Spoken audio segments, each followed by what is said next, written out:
विजया एकादशी 2024। विजया एकादशी व्रत से मिलता है वाजपेय यज्ञ का फल। जाने महत्व और कथा। हर महीने के कृष्ण और शुक्ल पक्ष की एकादशी तिथि को भगवान विष्णु और मां लक्ष्मी की पूजा और व्रत करने का विधान है।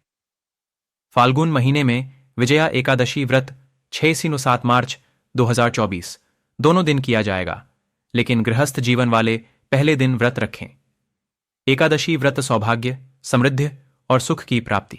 कहा जाता है कि लंका पर चढ़ाई से पहले श्री राम ने भी विजया एकादशी व्रत किया था, जिसके फलस्वरूप उन्हें विजय प्राप्त का वरदान मिला और रावण हारा गया।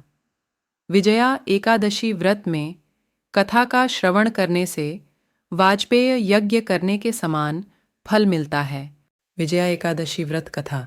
पौराणिक कथा के अनुसार रावणा ने जब माता सीता का हरण कर लिया, तब श्रीराम ने हनुमान सुग्रीव की मदद से लंका पर चढ़ाई की योजना बनाई। राम जी ने सेना सहित लंका की तरफ प्रस्थान किया।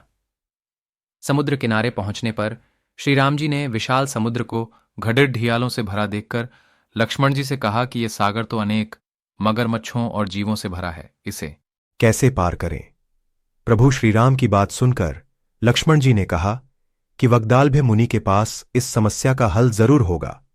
वह ब्रह्माओं के ज्ञाता हैं, वे ही आपकी विजय के उपाय बता सकते हैं। श्रीराम जी वग्दालभ्य आर्षि के आश्रम में गए, उन्हें सारा वृतांत सुनाया। भगवान राम की इस परेशानी से पार पाने के लिए मुनिश्री ने उन्हें फाल्गुन माह के कृष्ण पक्ष की विजया एकादशी का उपवास करने को कहा।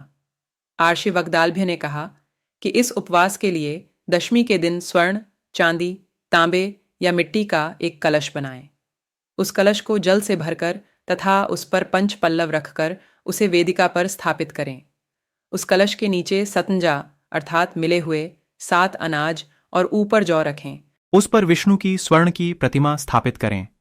एकादशी के दिन स्नानादि से निवृत्त होकर धूप, दीप, नैवेद्य, नारियल आदि से भगवान श्रीहरि का पूजन करें।